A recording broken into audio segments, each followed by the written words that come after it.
We have a witness out there, so. Yeah. It's a public meeting, we'll figure it out. Take good notes, Angela. All right, again, call the meeting to order, the Public Utilities Committee, February 23rd, 2022, 6:30 p.m. Members present, myself, Kevin Fuller, Jonathan Smith, and Councilwoman the other two. First order, it looks like do we have any citizens concerned this evening?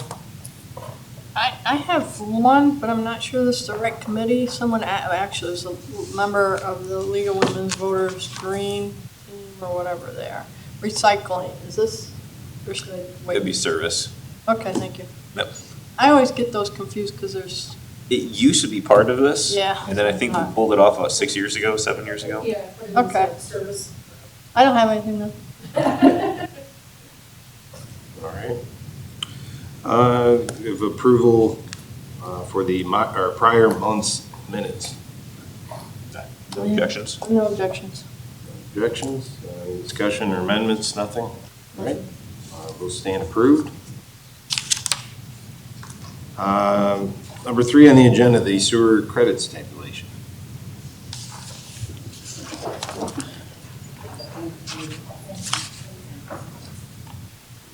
Thank you, Mr. Chairman.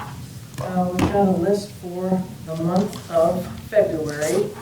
There were 4 instances, none over 1,000, so none to present to you for a motion. Water-powered backup sump pump failed. There was a broken outside faucet. The third one, a main sump pump failed, and the water-powered sump pump ran for an extended period.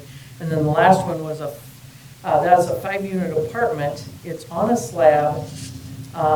There was a faucet leak that ran outside, and there's no floor drain, so it ran outside and did not go into any sanitary sewer. Only one of them required a dye test. The total for this month was $2,100, and the total year-to-date is $2,290. Out of curiosity, which was the dye test? Oh, it's this last column, the water-powered backup sump pump, that if it's over $500, we require, our policy requires a dye test. And then the other one that was over $500, it was outdoors, so there's no requirement for a dye test in that case. No, that's the water in the alley. When I was out running through the, Oh, did you see some of it? I didn't understand where the puddles were coming from. Oh. Ran across a water main break one night. Really? That was fun. We don't need any action on that, correct? This Correct. report? Yeah. Thank you. The Noac electric resolution.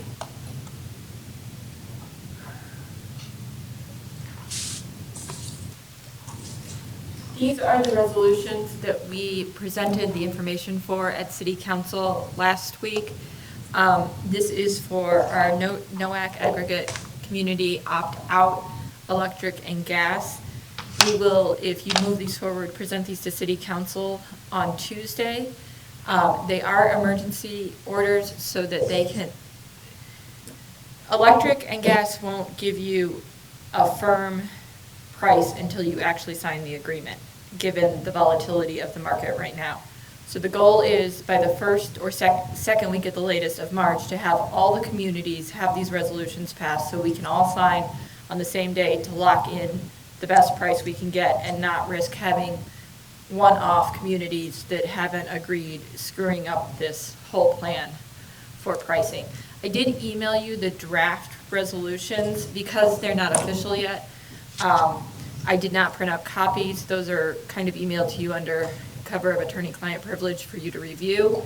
But the idea is that these resolutions get passed, and then I and finance director will review them one more time, or I and the energy consortium will review them one more time, make sure we think they're still all in line with what was proposed, and then we'll sign them.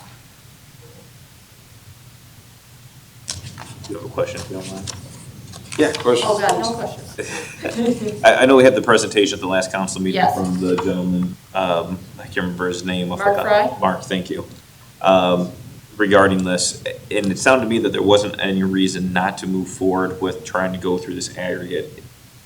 Has there been any reason in the past that if we sign on to this, that it's gonna be more No. expensive for the residents? We had actually, an issue came up this year with the gas negotiation. We did not get originally a contract offer that was less than what gas is through Columbia Gas. And we were planning to send all the members, all 80,000 members of Noac back to Columbia Gas.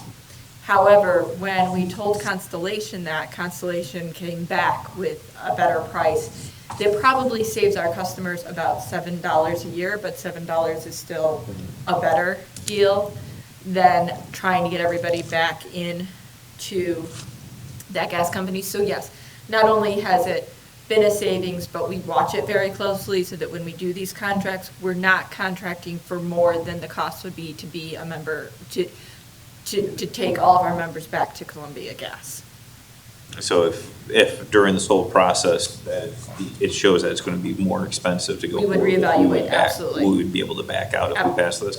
Not before, after it's signed, no, but If we- up until that yeah. point, yes, So absolutely. if they come forward, say, hey, it's gonna be 10 cents, I'm not We going would- to determine, we could get 9 cents from the actual source, that we wouldn't sign off on. Yes, we would reevaluate that 100%. Okay. And then for the aggregate, is this an opt-in or is it It's an an opt-out? opt-out. So Okay. what happens, and this confuses our citizens, and we try to do education to the best we can. Still but- confuses me, so. Yeah. Is that they will get a card from Columbia Gas that makes them very confused and causes them to believe that they've been kicked out of the aggregate and they have to sign up for Columbia Gas. And the reality is, if they do nothing, they're in the program. If they want to opt out, they can fill out that card. And I can't control what the card says. So, but when they get calls, one of the great things about having the Palmer Energy is that they can answer all of these questions even better than I can. So what happens is citizens call, they get routed to me, I give an explanation, and then I refer them to Palmer Energy, who takes all of those calls for us and explains to people in detail how this works. And then, so like I pay my bill to Columbia Gas. If I don't send any opt-out, I'm still paying to Columbia Gas, but is it at this rate or is that different? I believe that you pay it to Constellation. If you opt out, or if you do nothing and you're in the program, you pay your bill to Columbia Gas. Columbia Gas separates between the actual gas and Yeah. the transmission, and then sends the actual gas portion off to Constellation and keeps their transmission portion. And then if you were to opt out, your full bill then would be going to Columbia Gas, and they would charge you whatever their rate is. So no matter what, you're still paying to Columbia Gas. there's That's still what a- I wanted to. Yes, sorry, there's still, and the transmission fee is not something that everybody has And to if pay. no one's gonna know what happens after you pay it, just Yeah. don't sign the opt-out. Correct. Correct. And if people ask you, yes, this is even, we try to make, no, we don't try, we make sure that this option is less, even if it's $7 for the Okay. year, in an effort to make this worthwhile for our communities. Perfect. And we get closer to the actual time where opt-out cards will go out, because we generally know when that is. We'll make sure we put it on our social media and our website, and that may head off some of the concerns or questions or calls.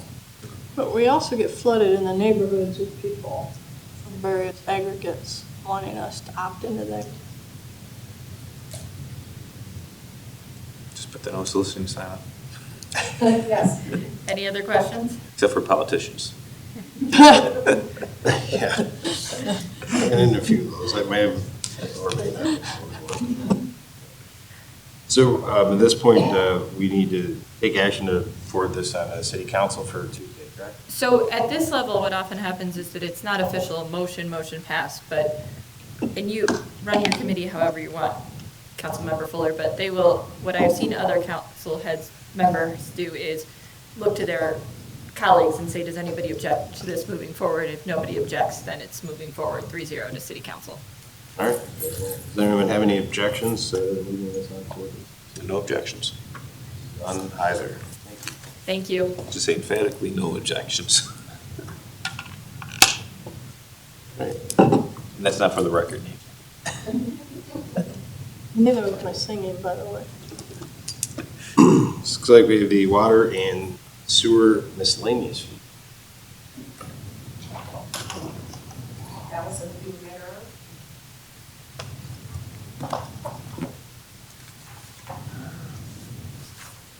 Well, Mr. Chairman, we've got ordinances prepared by the law director.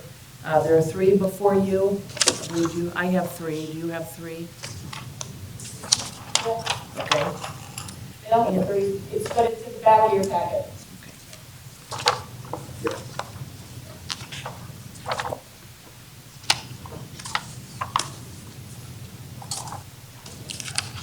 And last month, we presented the spreadsheet with the proposed fees, and there was a question about comparisons with other cities in terms of tap fees, whether other communities charge more to outside city residents or businesses. So we have prepared a comparison of some area cities, if we want to walk through that right now, and then get to the detail in the ordinances.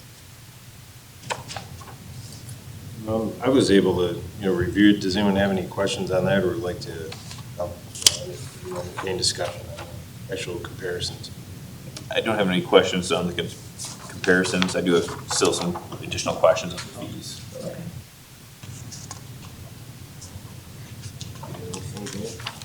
No, I don't have any questions. So if you don't mind, I'll just go Please. reiterate just a question I have in regards to these, the tap fees and the difference again. When it comes to these fees itself, or even the water department, is there any general income tax dollars that are contributed to the water department, or is it self-sufficient through the actual fees generated? I will answer you, Councilman Smith, I will answer your question, and if I'm wrong, the city administrator will speak up. But there is a clause in codified ordinances that calls for $45,000 of income tax to be provided to the sewer fund for the purpose of debt on the secondary wastewater treatment plant. And that's, the wastewater treatment plant offers secondary treatment.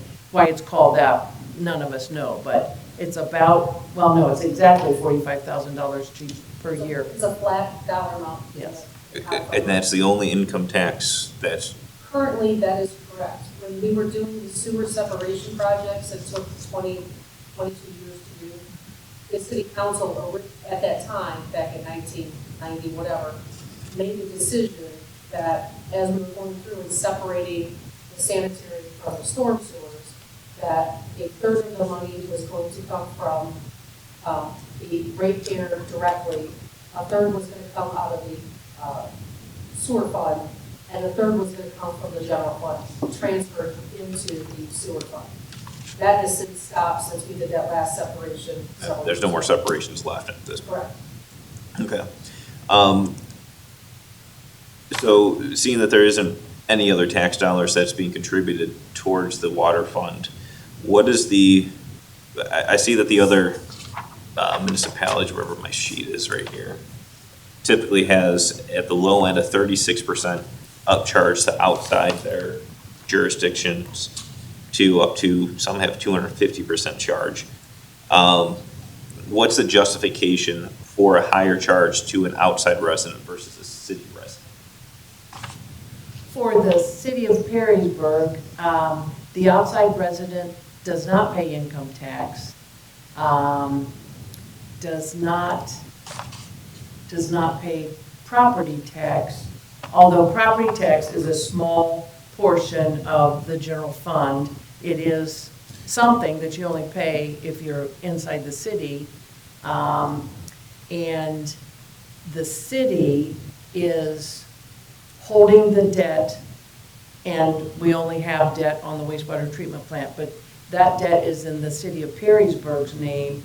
It benefits outside city people who are using our wastewater plant, but But it's in the name of the full faith and credit of the city of Perrysburg, not any part of the township. So I'll ask the question then again, is if there's no income tax or general funds that is going into the water department itself, I still don't see the justification to have the upcharge unless there's some other reason behind the upcharge. Yes. I understand the encouragement of annexation, but that's the only reason. I'm not certain that that's necessarily being good stewards. And the reason I say that is we went through this 40-year contract with the city of Toledo jointly with other municipalities that have a stable rate. One of the biggest gripes that we held with the city of Toledo during the water discussion was how we are charged more than the residents are, and their justification typically was, well, we can. And I don't want us to have that as a justification to charge outside city residents a higher fee if there is a legitimate cost associated for having to go outside. I'm more comfortable with that than just a percent upcharge or another, an increase in fee without a justification. Otherwise, I see that as more of a punitive to not live in the city for them. I disagree with something you said. The city of Toledo did not do that because they could. They did it to subsidize their own citizens' water bills. This, I see, is an entire different thing. We have no inflationary control set into this.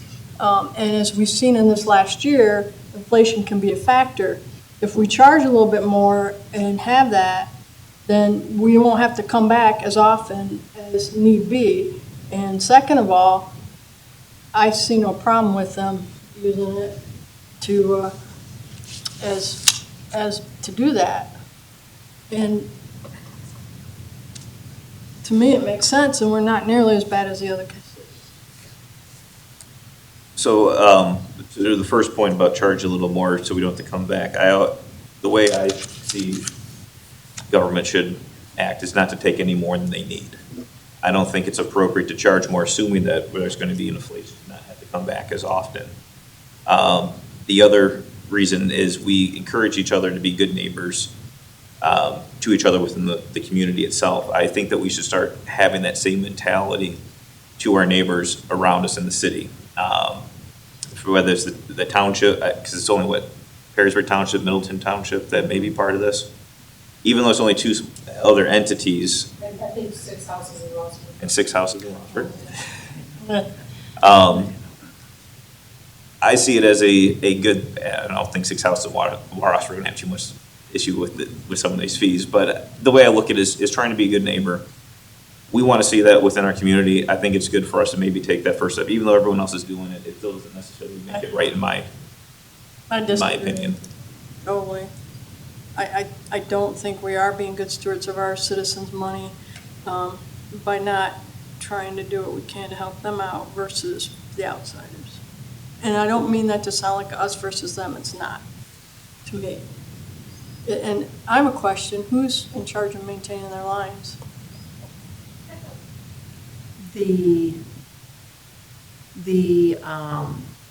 Those who are outside the city. That are Yeah. paying these tap fees. If they're outside the city, they would be generally, in almost all cases, a direct customer of Northwest Water and Sewer District, so Northwest Water and Sewer District would maintain their lines. The only way I would even remotely agree to not charge them fees is if our people in the city limits were not charged by Northwest Water and Sewer, and that's not gonna happen. I would say that those people don't have a choice on what, and don't get me wrong, I don't disagree with. These people don't have a choice either. I understand, and I don't think that it's, and if you let me finish here, so I don't think it's right that the district charges for anybody else outside. If that's the case, I think that we lead by example and we start the trend of not doing the upcharges for the user fee. It's not a tax dollars that are going into this. It's a user-based system. And regardless of if the residents or not, obviously I'm not going to win any vote from them for making these arguments. I just don't think it's the right thing to do. And that's where I look at things is is it fair to all concerned in the aspect of a user-based fee? The water department is funded by the users, not by the tax dollars. And whether they're a user in the city or they're a user outside, I think those rates should be consistent because they both fund the same department. It's all funded the same. It's all equal. But it's my own opinion. I don't know how everyone else will feel on it. However, I just can't, in my conscience, vote to have an upcharge for a user fee system. Are we breaking even on this? With the new, yes, with the proposed, it's based Oh, on. what's the rate of inflation nowadays? 10, over 10%. Exactly, so that means in a year from now, they'll have to come back. That would more than be. I think that was a conversation we had as well, though, is that we'd be looking to come back every couple of years to revise this, because it hasn't been revisited in 5 years, if I remember correctly. Yes. We have, We did make a recommendation last week. we have the capital expansion charges out to 2022, 2020. The draft, that's the draft. Capital expansion charges were amended to go from 2017 to 2020. Okay. So they did not increase in 2021 the way that they should have, because we did not review this in 2021. So we're reviewing it in 2022, and that's the capital expansion rate. So I know that at least in 2017, the capital expansion charges were addressed. The fees and the fees that are in 1060.04 for water tap and everything else don't have an increase by year in the same way that the capital expansion charges do, which is a 3% increase from every year from 2017 to 2020. The fees are just a flat fee, and I believe that the last time they were looked at may go back to 2017, possibly 2012, for parts of that ordinance. Okay. So it's been quite a while. Yes, because there's, Yeah. we can discuss putting in a 3% increase in the fees as well, but as has been stated, it's a 10% inflation rate right now. So the capital expansion fee at 3% per year from 17 to 20 probably didn't keep up properly.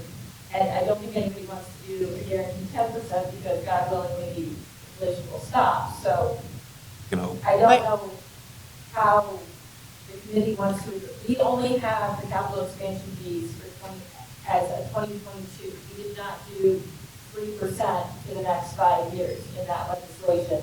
We can, if city council wants to do that, but we have not done it that way. And I would guesstimate and be pretty good guess that 10% 6 weeks from now will be low. If what's happening in the world continues to happen. It would be the law director's recommendation that at least for 2022, we do 1 year to see where we are in 2023. Perhaps in 2023, if things have balanced out a little more, we could look at capital expansion and what we think percentage-wise we should increase for 5 years or 4 or 5 years out from there. But give us a year to kind of see what happens with the market and with the cost of everything. Alice and Matt, seeing that you see these regularly, you've worked in multiple municipalities, would you typically recommend on something like this? Do you agree we should do it, look at it again next year? Or would it be better to come back in 2 years? I think with the, Councilman Smith, with the condition of inflation at this time, I think it's best to come back in 1 year. I don't really have any other objections other than I guess in comparison to the other cities and what I see here, that's not nearly as significant of an increase versus inside to outside. So how do you warrant the increase, from your viewpoint, other than, I don't know if I necessarily buy the reason to annex is because $25 is sway me to annex one way or another. Is there, Right. what is your other justification for that? Well, some of them are, of course, the differential is more in hundreds of dollars. Every place I've worked has always charged more to the outside city customer in rates, in water and sewer rates, and in tap fees. So that's been my whole history, and I support it. As long, I mean, the 250%, that is not the one of, that Napoleon, that can't be justified, but we're at Unless they 25%. have general fund dollars subsidizing their facility or infrastructure.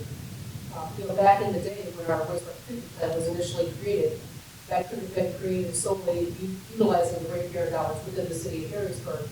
Yet that facility is still operating and so has to be maintained. So as people came in, or flow came in from other jurisdictions, they should contribute towards that original cost and maintenance of that plant. So maybe some of this is that philosophy from other jurisdictions as well, is that somehow something got started up and it has grown. So now you're pulling in other people from other jurisdictions and it can contribute to those initial dollars that constructed that infrastructure that's still in place. So some of it could be recovering some of that. I could also see it being used as a way to slow up growth, especially like with Napoleon, the higher tap rates.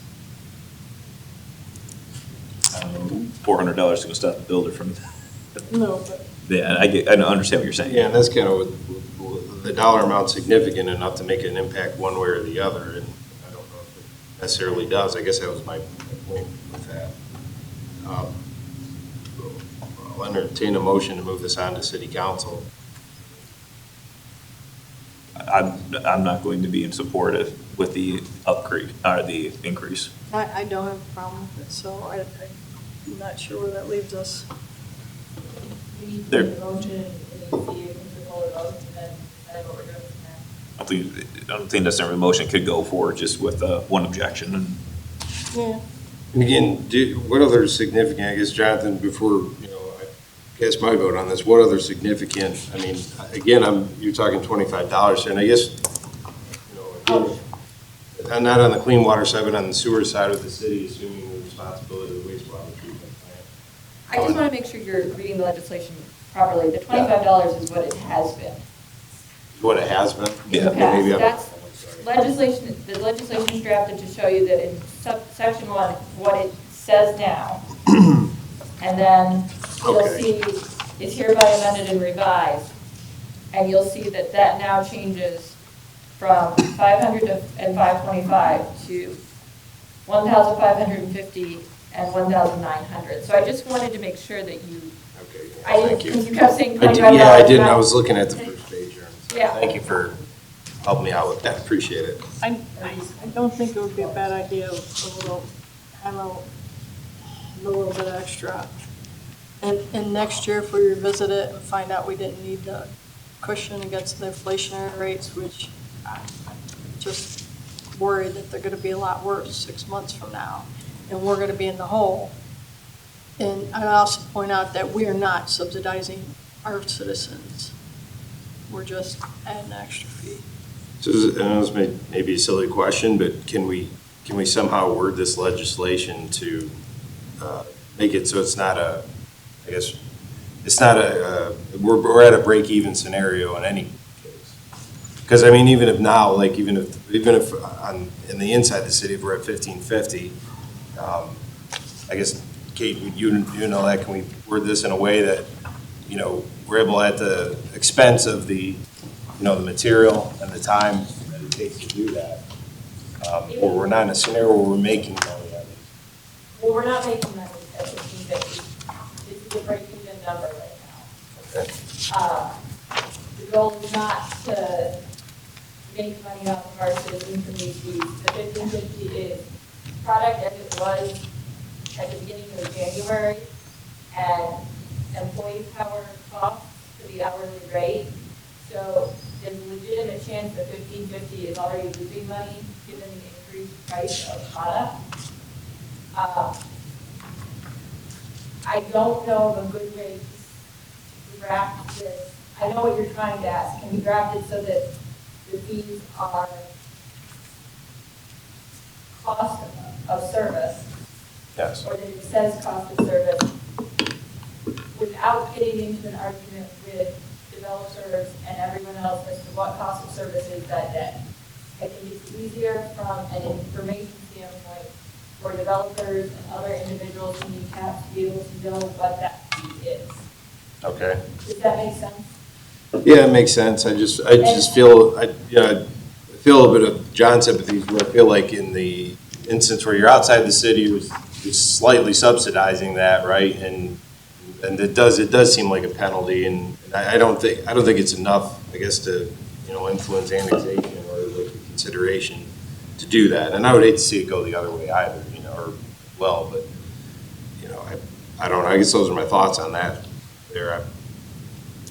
I mean, the main cost of this is, we're doing it anyway. You probably have an idea on how much time it takes to do a city tap, right? So there's probably a fixed dollar amount associated with the labor Yes. portion of it. What we're really battling is the material cost, Right. correct? Yes, But the labor also goes depends up every on year. Union where the contracts. tap is versus the line. That is true. There could be situations where the cost to do one of these taps could be significantly higher. Let's say that the tap was probably over 100 feet from where the water main is. The city does not have equipment that can do that. So we have to hire out a subcontract directional drill from the water main over to the tap. And where you'll see this most frequently is when we encounter boulevards, a wider run. We can do about 60 feet beyond that. We're looking into having higher directional driller. Also, if we encounter a roadway that has a thick bedding, our equipment can't do that. So there'll be some taps where we lose that $1,500. And to the point, something to consider, all these outside the city taps require our staff right now to travel a little bit further than we're there. Right now, crews are responding to a water main that's outside the city. So they're having to travel a little bit further. It requires a little bit more coordination with another agency. So there's a time factor that's involved. Is it one-to-one? No, none of this is going to be one-to-one. But it's an estimate for what it might cost and what it might take to get that job done. It is a little bit extra effort to work outside the city. Back to that point, I don't want to raise that look at that. That kind of raises a question for me here as well. With the water tap for over 60 feet, would it be appropriate to add a additional charge for anything over a certain feet? Well, on the flip side of that is, if the tap is on the same side as the water main, you can do the tap in a quicker amount of time. So you might be able to do it in an hour versus trying to get across the 60 run, 7-foot run. So it might be 2.5, 3 hours, 3.5 hours if you're running this trouble. So you win some, it's your short side, you can lose some. On the So this long is more side. of like an average, cost average. Correct. Okay. And I imagine most of the boulevards you find are in subdivisions in the outside of town. In cul-de-sacs. Yep. You kind of this quite frequently. Cool. Is there any other questions, discussion? Sorry, thinking here real quick. So I guess with the point of going to outside with the other jurisdiction, what's the time factor involved with that? Well, I'm just more trying to pinpoint to. let's say it's an extra 20 minutes maybe. Okay. So you have a crew of 5, for example, tonight, responding, having drive their vehicles, extra equipment, extra wear and tear on the city equipment, an extra 20 minutes to get out to that area. As an example. And 20 minutes back. And 20 minutes back. Hours As the back. service area grows, so let's say that these areas go further out in the township, that time to respond will be long. And what are they doing? They're printing a water leak? Water, yeah. So we're not gonna get any money back from the property owner on that? No. I think we ever get money So- back from anybody when there's a water main break. Yeah, And but actually, that's, we're losing money with the water. exactly. At a higher rate. But yeah, that happens almost everywhere though.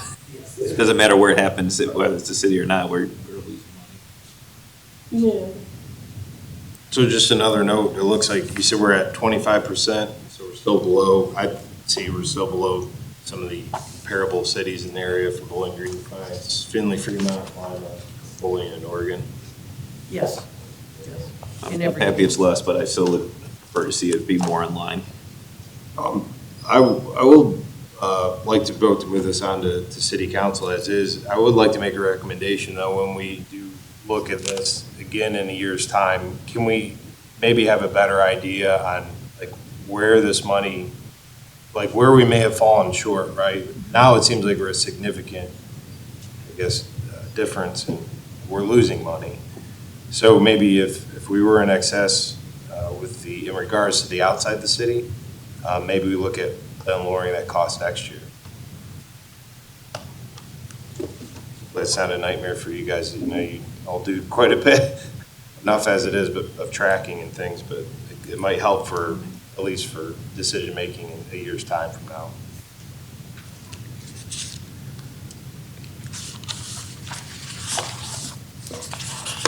Are we looking into fees and things like that? Are you looking to present this on Tuesday as a first reading so that people can sort of digest it and then possibly have a second reading in a vote? I would like to, yes. Okay, I don't have it set as an emergency, I just wanted, because it didn't need to be, I just wanted, when I make the, I try to, it doesn't always work, but I try to put in the packet what it is we're hoping to do. So if you want it to be a first reading with discussion, and I would just remind those who are here, you can have the discussion on the first reading, you don't have to wait till the second reading. So if you want to start that discussion, that's perfectly fine. So, okay, thank you. Yes, please. Thank you. All right. We have the bid award for the wastewater treatment plant. Yes, thank you, Mr. Chairman. You have in your packet the results of a bid, a competitive bid for the chemical ferrous chloride that we use at the wastewater treatment plant, primarily for phosphorus reduction. And we've been using this chemical for, it would have been back into the, probably into the 1970s, at least back into the 1980s. The competitive bids showed that PVS of Detroit had the lower unit cost of 55 cents per pound versus Camara of 0.66 cents per pound. And so this recommendation is to award the bid to PVS for up to a 3-year period, and there is a cost escalator in the unit cost in the second and the third year. And those cost escalators, escalating factors were part of the bid. So each bidder knew that they were asked to Add those escalations? Yes. And the only thing I would add to that is that the agreement, the bid was put out as both parties have the right with, I think it's 60 days prior to the end of the first year, to either agree to the next year or to not. This is not a required cost escalator. So if we find out that the price of this thing that I can't remember how to pronounce decreases dramatically before next year, we're not locked into that cost. I just wanted everybody to be aware of that. Thank you. Well, question? It's a good company. Yeah. We have a recommendation to move this forward. I'm good with it. I have no objections either. It's unanimous. City Council. The change order for the CADA upgrade. Yes. Thank you, Mr. Chairman. This project dated back, was authorized in 2019, and for a cost of $86,700 with a contingency included in the ordinance to authorize this work back in, it was back in 2020.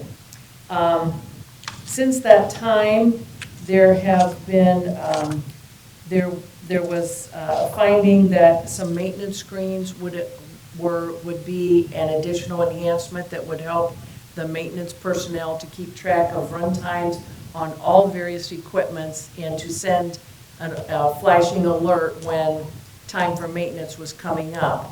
And this was, that enhancement was at a cost of $12,664. And so was not in the original scope. And then secondly, there was some out of scope work for software on the return activated sludge equipment at a cost of $6,699. And there were issues with the existing software that was running at the plant at the time of the SCADA upgrade, and it was hindering the new SCADA system from operating properly. So that was all corrected. This was an operational necessity to resolve that so that our return activated sludge system would work correctly. It was not contemplated and it was not predicted to occur within the original scope, but that was a cost of $66.99. So together, that is $19,230. Imagine that, I just have a quick question. Okay, sure. That installing the maintenance screen will eventually save us a lot of money. Yes, yes. Otherwise, a lot of manual tracking, and it will be there for years and years to come, so it will provide benefit now and in future years. So that'll save time during maintenance and things like that you alluded to as well. Yes. Okay. Yes. And we do request this as an emergency because the work has been done, and so we are obligated to pay this vendor. So if it can be approved as an emergency, then the vendor can be paid sooner. Very well. With a recommendation, actually, I'd like to recommend City Council. I agree. No objection. All right. Hearing none. Has to move on to City Council. All right, last item, business, at least regarding the other item on the agenda, it's other business. Sorry. I do just have a quick question. I know, Bridget, thank you for the update on everything that's happened with the water tower. Just a quick question. Do we know what happened to the original stencils? I know it's been painted before. We don't know if we ever had them. We don't know if they were created by the last contractor that painted the tower. So we searched high and low over at Public Utilities, the engineering division, searched their building, their records. Not only can we not find the actual stencils or templates, we can't even find, I'll say the last bid packet that was created with the bidders' responses. But I will say that's fallen outside the scope of the records retention for that particular. So I'm sure we had it at one time, at least the bid documents, and if there were specifications in there, we were hoping to find them. But that exceeded the records retention schedule for that particular item. So we had it, and it was probably disposed of according to that schedule. What I need to do is I'm reaching out tomorrow to our former public service / utilities director, John Epple, as well as our former deputy director of utilities, Mark Dunsmore, to see if they can recall where, if we had them, they used to be stored. We may have had them, they could have been damaged and disposed of a long time ago. So we're still trying to track them down. In the meantime, Brian has contacted the contractor and asked them for that written proposal with everything that they are expecting us to bring to the table, or what they'll need to do in order to create some sort of template.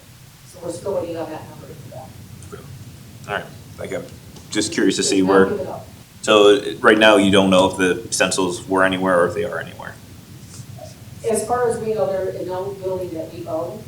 What we're trying to do is track down where they may have been if they were in our possession to figure out what happened to them.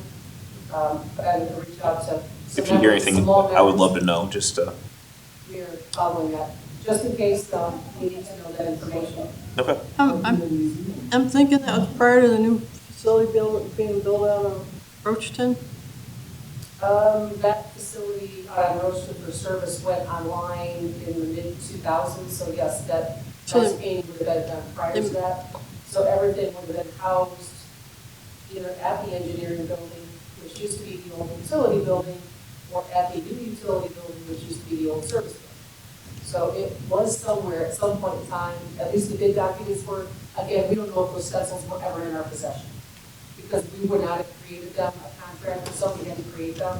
So we don't know if they took them with them from the job site, or we were given them, they were stored for a period of time, and perhaps disposed of, or were they damaged, so we're trying to track that information out. I was just be kind of curious, just because I know that this was paying once before, there had to be something somewhere that has those specifications, so. Correct, and I'm even asking John and Mark if they recall who the contractor was, is that contractor still in business? There might be the opportunity or ability to contact them to see if they have them, or if they created them, they can duplicate them, so we're still trying to track that down. Okay. I assume Mark got the end of it. Yeah. Basement of the museum. Well, we've got a contact there. All right, thank you. This is it. Or we can call Richard Aronofsky. Probably the library. You never know. I just had one question. I know last month, and again, pardon my inexperience on this, but with the oversizing agreement that we looked at last month, is there any scenario that might put the city out ahead of these things? So when we do annexation of new land and things like that, would that be something that's in the bill? Would have to go through planning and zoning or the building code, where they're already upgrading? They're already meeting the accommodations of what the city's asking for, without having to, I guess, go back, and seems almost counterproductive in the long run. Okay, the infrastructure cost recovery program lays out in a grid what the sewers would have to be to serve out farther and farther and farther. In this case, when the developer came up with his plan for laying out the subdivision, it was determined that it would be better all the way around to run the sewer through the subdivision rather than out on Fort Meigs Road and then duplicate some of the footage of the sewer, have the main sewer out on Fort Meigs Road and then still have him run smaller sewers through a subdivision. It was determined it was better to combine them. So that, there is a plan for a grid for the sewers to go out to farther and farther and farther. But in this particular case that happened, and it happened again in Canterbury a few years ago, the sewer was run through the subdivision instead of out at the main road. It was supposed to go roast into Hall Prairie, so not only did it save the developer, it saved the city those dollars as well. Because all the developer is required is to put in what, a 4-inch, Minimum. 8-inch sewer through the subdivision. So they help us out by oversizing that pipe and having us reimburse them. It saves us in so many ways, it's ridiculous. We don't have to go back and tear the road up, put the bigger pipe in, and the labor and all that, and costs, the size of the pipe and all that. So to me, it's a win-win. Okay. Yeah, I guess just my question was, I'm glad you explained it that way too. So you're talking about they're tying into the main. Okay, all right. I guess I was a little confused on that, but I guess my thought process was that if it's in the code, or already they're planning for when they're at the upfront level, right? So. All right, it's kind of popped in my head, something I've been thinking about, and I'm not in service anymore to bring this up, but I'm gonna look at you, Jan. Listen to me. We talk about oversizing the pipes all the time. That was a joke. I didn't hear what you said, so That's I'm okay. sorry. You can tell me later. No, that's okay. We talk about oversizing the pipeline, the pipeline, but the sewer lines in the new subdivisions. Have we ever thought about paying to oversize a sidewalk into a multi-use path in these subdivisions? Yes, yeah. We have? Okay. And in fact, we've gotten Mark Rich to oversize his around Canterbury. And Okay. he still has more work to do. He's still farther south to go, as well as we worked with Steve Mitchell on Coventry Point, and he installed it along Fort Meigs Road, a portion along Fort Meigs Road, and as he continues to build out, I believe it'll still go farther south. Okay. And then it'll be on part of the frontage on 5 Point when he gets to that end of subdivision. I like the sounds of that. Mainly because we might be moving out that way, so, Yeah, Yeah, we do try and keep that in mind, okay. especially when it's on some of those main roads. I just figured that it would be cheaper to do it as things are being built, and the equipment's there. It is, and actually, I will say Margaret, she's been wonderful to work with. You may recall several budgets ago, we had in our capital budget about 60-some thousand to oversize the sidewalk in Canterbury. He actually put it in at his cost and never charged the city. Oh, that's great. So, and same with Steve. One of the things I'll be talking about at the next recreation committee meeting is going to be revisiting the plan for our connectivity within the parks using the multi-use pass. and maybe get some of the infrastructure funds for that too. Yeah. Okay. I'd love to see a multi-use path from Perrysburg all the way down to Slippery Hill. We can agree on something, Jan. We agree on a I lot. know, I'm just. Yeah, I think that'd be quite beneficial, because I know in my neighborhood, we have, some older folks with, whether it's a wheelchair or a walker or a scooter, or they have a cart, right? Yeah. And to pass those two on side by side, and not, those smaller sidewalks don't go really well. No, they don't. No. It'd be nice to see. Yes, I agree. Excuse me. Sorry I agree with to you, take too. over and get us Oh, off that's the great. topic of It always multi-use. comes back to recreation. Yeah, that's right. Some of us have PTSD. The only thing that I would like to add is to remind you that I believe we've been invited by Brody to an Orleans Park discussion next Thursday at 5:30 here. And if you have an RSVP, please RSVP. You talking to all three of us? Yeah. I heard about it. I don't know if I remember getting the I RSVP. don't, I just checked my email and I didn't have anything show up. Can you have them resend? I'm not sure who was on the invite list. Oh, I wasn't in charge of that. I may have just put my foot in my mouth, I'm sorry. I think you did, maybe. I think I remember hearing something about it, but I had it on my calendar and I planned to be there. If I had an RSVP, I didn't realize it. I'll talk to Brody tomorrow and Is see. it the groundbreaking for the parking lot or what? No, it's just a discussion of the current plan. Oh, and talking about appropriating discussion, that I went by, I drive down Robson Road on my way back and forth to work on Monday and yesterday, that park was just packed. You couldn't probably have found this parking lot spot. For which one? Inclusive. Oh, yeah. Yeah. That thing is Fort Med. amazing. That's why I'm looking forward to seeing that parking lot upgraded. Love to see about, I know one of the things in the ARPA funds that we didn't include on there was heating up the actual